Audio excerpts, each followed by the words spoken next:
Hi all അസ്സലാമു അലൈക്കും welcome back. എല്ലാവർക്കും ടേസ്റ്റ് ക്വസ്റ്റിൻ്റെ പുതിയ വീഡിയോയിലേക്ക് സ്വാഗതം. അപ്പോൾ ഇന്ന് ഞാൻ നിങ്ങൾക്ക് വേണ്ടി ഷെയർ ചെയ്യുന്നത് ഒരു അടിപൊളി ടർക്കിഷ് ചിക്കനാണ്. ഇത് 5 സ്റ്റാർ ഹോട്ടലിൽ നിന്നൊക്കെ സ്റ്റാർട്ടറായിട്ട് കിട്ടുന്ന ഒരു ഐറ്റമാണ്. സൂപ്പർ ടേസ്റ്റുമാണ്. അപ്പോൾ നമ്മൾ വീഡിയോയിലേക്ക് പോകുന്നതിന് മുമ്പായിട്ട് നിങ്ങൾ ഇതുവരെ എൻ്റെ ചാനൽ സബ്സ്ക്രൈബ് ചെയ്തിട്ടില്ലെങ്കിൽ ഒന്ന് സബ്സ്ക്രൈബ് ചെയ്ത് സപ്പോർട്ട് ചെയ്യണേ. അപ്പോൾ നമുക്ക് പെട്ടെന്ന് തന്നെ ഇതിൻ്റെ റെസിപ്പിയിലേക്ക് പോകാം. അപ്പോൾ നമുക്ക് ആദ്യം ഒരു ബൗൾ എടുക്കാം. അതിൽ 3 ടേബിൾ സ്പൂണോളം തൈര് ഇട്ട് കൊടുക്കുക. നമുക്ക് ചിക്കൻ ഒന്ന് മാഗ്നേറ്റ് ചെയ്തെടുക്കാൻ വേണ്ടിയിട്ടാണ്. ഈ തൈരിലേക്ക് 3 ടീസ്പൂണോളം കാശ്മീരി ചില്ലി പൗഡർ ആഡ് ചെയ്ത് കൊടുക്കുന്നുണ്ട്. പിന്നെ ഒരു 1/4 ടീസ്പൂണോളം മഞ്ഞൾപ്പൊടി, പിന്നെ 1 ടീസ്പൂണോളം പെപ്പർ പൗഡർ, പിന്നെ ഇത് ചേർത്ത് കൊടുക്കുന്നത് 1 ടീസ്പൂണോളം ഗാർലിക് പൗഡറാണ്. പിന്നെ ചേർത്ത് കൊടുത്തത് 1 ടീസ്പൂണോളം ഗരം മസാല, പിന്നെ ചേർത്ത് കൊടുത്തത് വലിയ ജീരകത്തിൻ്റെ പെരുംജീരകത്തിൻ്റെ പൗഡറാണ് 1 ടീസ്പൂണ്. പിന്നെ ആവശ്യത്തിന് ഒറിഗാനോ ആണ് ചേർത്ത് കൊടുത്തത്.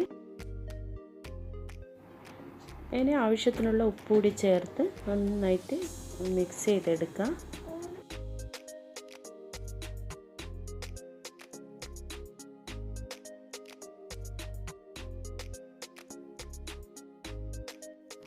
ഇതിലിപ്പോൾ നമ്മളിട്ട എല്ലാ സ്പൈസസും നന്നായിട്ട് മിക്സ് ചെയ്തെടുത്തിട്ടുണ്ട്. ഇനി നമുക്ക് ചിക്കൻ ചേർത്ത് കൊടുക്കാം. ടർക്കിഷ് ചിക്കന് ബോൺലെസ് ചിക്കനിലാണ് ചെയ്യുക. പക്ഷേ ഞാനിവിടെ എല്ലോട് കൂടിയുള്ള കഷ്ണങ്ങളും എടുത്തിട്ടുണ്ട്. എല്ലോട് കൂടിയുള്ള പീസൊക്കെ ടേസ്റ്റാണല്ലോ കഴിക്കാനായിട്ട്. അപ്പോൾ ഇനി നമുക്ക് ഈ ചിക്കനൊക്കെ ഇതിൽ നന്നായിട്ടൊന്ന് മിക്സ് ചെയ്തെടുക്കണം. ഇതിപ്പോൾ നന്നായിട്ട് മിക്സ് ആയിട്ടുണ്ട്. എന്നാലും ഒന്നുകൂടി കൈവച്ചിട്ട് നന്നായിട്ടൊന്ന് മിക്സ് ചെയ്ത് കൊടുക്കുകയാണ്. ഉപ്പ് നോക്കിയപ്പോൾ കുറച്ചുകൂടി ഉപ്പിൻ്റെ ആവശ്യമുണ്ടായിരുന്നു. ആവശ്യത്തിന് ഉപ്പും കൂടി ചേർത്ത് നന്നായിട്ട് കൈവച്ചൊന്ന് മിക്സ് ചെയ്തെടുക്കുകയാണ്. ഇപ്പോൾ നന്നായി മിക്സായി. കുറച്ചുകൂടി ഒറിഗാനോയുടെ ടേസ്റ്റ് വേണമെന്ന് തോന്നി. അപ്പോൾ കുറച്ചുകൂടി ഒറിഗാനോ ചേർത്ത് കൊടുത്തിട്ടുണ്ട്. ഇനി ഈ ചിക്കനൊന്ന് നമുക്കൊന്ന് റെസ്റ്റ് ചെയ്യാൻ വെക്കണം. ഒരു 1/2 അവറോ അല്ലെങ്കിൽ 1 അവറോ വെച്ചാൽ അത്രയും നന്നായിട്ട് മസാലയ്ക്ക് പിടിക്കും. അപ്പോൾ നമുക്കിതൊന്ന് റെസ്റ്റ് ചെയ്യാൻ വെക്കാം. ഇപ്പോൾ 1/2 അവർ കഴിഞ്ഞിട്ടുണ്ട്. നമുക്ക് ചിക്കനൊന്ന് ഫ്രൈ ചെയ്തെടുക്കാൻ വേണ്ടിയിട്ട് ഒരു പാൻ എടുത്ത് അടുപ്പിൽ വെച്ച് ചൂടായാൽ ഒരു 4 ടേബിൾ സ്പൂണോളം സൺഫ്ലവർ ഒഴിച്ച് കൊടുക്കുക. കൂടുതൽ ഓയിൽ ഒഴിക്കേണ്ട. എന്നിട്ട് ചിക്കനൊന്ന് അതിൽ ഇട്ട് ഫ്രൈ ചെയ്തെടുക്കുക. ഓയിൽ കൂടുതൽ ഒഴിക്കണ്ട എന്ന് പറഞ്ഞതിൻ്റെ കാര്യം എന്ന് വെച്ചാൽ നമ്മൾ ഇതിൽ തന്നെയാണ് ഈ ടർക്കിഷ് ചിക്കന് ഈ പാനിൽ തന്നെയാണ് സെറ്റ് ചെയ്യുന്നത്. അപ്പോൾ നമ്മൾ സോസൊക്കെ ഉണ്ടാക്കിയിട്ട് ഒഴിക്കുമ്പോൾ ഈ ഓയിൽ കൂടുതലായാൽ സോസിൻ്റെ മേലയിൽ വന്നിങ്ങനെ കിടക്കും. അപ്പോൾ ഇത്രയൊക്കെ എണ്ണ യൂസ് ചെയ്താൽ മതി. ഇതിൽ തന്നെ നന്നായിട്ട് ഇത് ഫ്രൈ ആയി കിട്ടിക്കോളും. നന്നായിട്ട് തിരിച്ചും മറിച്ചും ഇട്ടിട്ട് ഒന്ന് ഫ്രൈ ചെയ്തെടുത്താൽ മതി. ഇപ്പോൾ നമ്മുടെ ചിക്കൻ്റെ ഒരു സൈഡൊക്കെ നന്നായിട്ട് ഫ്രൈ ആയി കിട്ടിയിട്ടുണ്ട്, കണ്ടില്ല. ഇനി അപ്പുറത്തെ സൈഡും കൂടി ഒന്നെല്ലാം തിരിച്ചിട്ടിട്ട് നമുക്ക് അടുത്ത അടുപ്പിലേക്ക് ഇത് മാറ്റാം. ഇനി അതിൻ്റെ അപ്പുറത്തെ സൈഡൊന്ന് ഫ്രൈ ആവുന്ന ടൈമിൽ നമുക്ക് ഇതിൽ വേണ്ട സോസ് തയ്യാറാക്കാം. അപ്പോൾ നമുക്കിനി വൈറ്റ് സോസ് ഉണ്ടാക്കാൻ വേണ്ടിയിട്ട് ഒരു പാൻ അടുപ്പിൽ വെച്ച് ചൂടാക്കി കഴിഞ്ഞാൽ 3 ടേബിൾ സ്പൂണോളം ബട്ടർ ചേർത്ത് കൊടുക്കാം. ഈ ബട്ടറൊന്ന് ഉരുകി തുടങ്ങിക്കഴിഞ്ഞാൽ നമുക്ക് മൈദ ചേർത്ത് കൊടുക്കാം. ഞാനിവിടെ 3 ടേബിൾ സ്പൂണോളം മൈദ ചേർത്ത് കൊടുക്കുന്നുണ്ട്. മൈദ അല്ലെങ്കിൽ കോൺഫ്ലവർ യൂസ് ചെയ്യുക. ഇനി ഈ മൈദ നന്നായിട്ടൊന്ന് സോട്ട് ചെയ്തെടുക്കുക. നന്നായിട്ട് ഇതിൻ്റെ പച്ച ചുവയൊക്കെ മാറുന്നവരെ ഒന്ന് നന്നായിട്ട് സോട്ട് ചെയ്യുക. ഇതിപ്പോൾ നന്നായിട്ട് അതിൻ്റെ വെന്ത് അതിൻ്റെ പച്ച ചുവയൊക്കെ മാറിക്കിട്ടിയിട്ടുണ്ട്. ഇനി ആവശ്യത്തിന് പാൽ ചേർത്ത് കൊടുക്കുക. പാലെന്ന് പറഞ്ഞു കഴിഞ്ഞാൽ അതിനൊരു കണക്കെന്ന് പറഞ്ഞാൽ ഈ സോസിൻ്റെ ഒരു കൺസിസ്റ്റൻസി ആവുന്നത് വരെ പാലിങ്ങനെ ഒഴിച്ചുകൊണ്ടേ ഇരിക്കണം.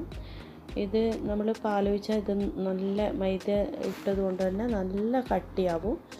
അപ്പോൾ അത് ഒരു ലൂസ് ഒരു സോസിൻ്റെ കൺസിസ്റ്റൻസി ആവുന്നവരെ നമ്മളിങ്ങനെ പാലൊഴിച്ച് അത് റെഡിയാക്കി എടുക്കണം.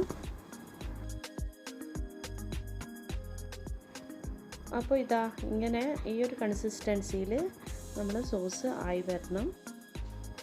ഇനി ഇതിലേക്ക് ആവശ്യമുള്ള ഉപ്പ് ചേർത്ത് കൊടുക്കാം. പിന്നെ ആഡ് ചെയ്ത് കൊടുക്കുന്നത് 1 ടീസ്പൂണോളം ഷുഗറാണ്. ഇതിനൊരു ചെറിയൊരു സ്വീറ്റ്നെസ്സും വേണം ഈ സോസിന്.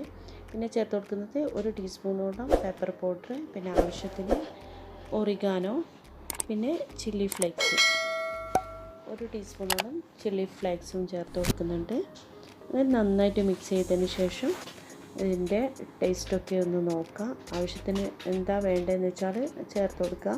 ഒരു സോസിന് ഒരു ചെറിയൊരു സ്വീറ്റ്നെസ്സും ഉപ്പും എല്ലാം കൂടിയിട്ടുള്ള ഒരു നല്ലൊരു സോസാണിത്. ആവശ്യത്തിന് ഉപ്പ് വേണമെങ്കിലൊക്കെ ചേർത്ത് കൊടുക്കുക.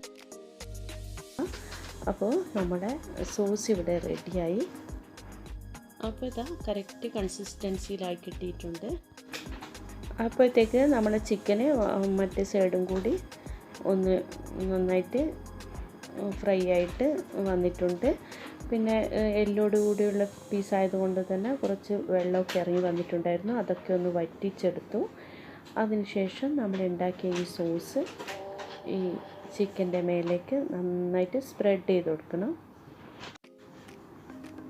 അപ്പോൾ ഇതിങ്ങനെ ചിക്കൻ്റെ മേലയിൽ നമുക്ക് ഈ സോസ് എല്ലാവരുടെയും നന്നായിട്ടൊന്ന് സ്പ്രെഡ് ചെയ്ത് കൊടുക്കാം. അപ്പോൾ ഇങ്ങനെ സോസ് സ്പ്രെഡ് ചെയ്യുമ്പോൾ മേലിൽ നിന്ന് ചിക്കനിൽ നിന്ന് എണ്ണ ഇറങ്ങി വരുന്നത് കണ്ടോ. ഇതാണ് ഞാൻ ആദ്യം പറഞ്ഞത്. വളരെ കുറഞ്ഞ എണ്ണയിൽ നമ്മളൊന്ന് ചിക്കൻ ഫ്രൈ ചെയ്തെടുക്കണം. ഒരുപാട് എണ്ണയിൽ ഫ്രൈ ചെയ്താൽ ആ എണ്ണ അത്ര ഈ സോസിൻ്റെ മേലിൽ വന്നിങ്ങനെ നിൽക്കും. അപ്പോൾ കുറഞ്ഞ എണ്ണയിൽ ചിക്കൻ ഫ്രൈ ചെയ്യാൻ പ്രത്യേകം ശ്രദ്ധിക്കുക കേട്ടോ. ഇനി നമുക്ക് ഇതിൻ്റെ മേലിൽ മൊസറല്ല ചീസ് ചേർത്ത് കൊടുക്കാം.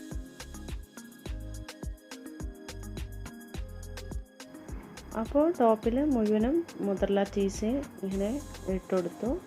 അപ്പോൾ എൻ്റെ ചീസ് കുറച്ച് കട്ടയായിപ്പോയി, അതുകൊണ്ടാണ് ഇങ്ങനെ ഇട്ട് കൊടുക്കുന്നത്.